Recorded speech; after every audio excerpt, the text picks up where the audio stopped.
Oh no! Last Minute Book Report presents a Last Minute Book Report.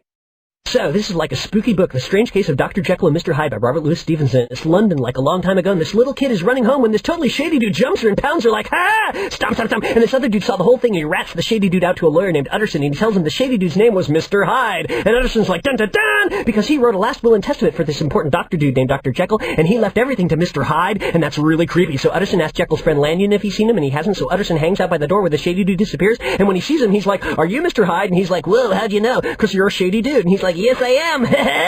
And then Utterson realizes the door is the back door to Dr. Jekyll's lab. Dun dun dun! So this rich guy's murdered, and the witness says the killer was a shady dude. And then Lanyon's hair falls out, and he says he never wants to see Jekyll again, and then he dies, and a letter falls out of his pocket to be opened only when Dr. Jekyll dies. And then Jekyll locks himself in his lab for a week, and he's all like, bring me my chemicals, gotta have chemicals, ah! And then they hear Hyde's voice inside, so Utterson breaks down the door, and inside, Hyde is dead. Dun dun dun! And even though it's Hyde, not Jekyll, Utterson reads the letter, and he finds out Jekyll was doing drugs that made him turn into Hyde. And he was like, I'm Jekyll, I'm Hyde, I'm Jekyll, I'm Hyde! And then he got stuck as Hyde, and he couldn't stand it, so he killed himself. The end. And the moral of the story is, like, drugs make you shady and mean and dead, so don't do them. This has been a Last Minute Book Report. Last Minute Book Reports, meeting all your book report needs at the last minute.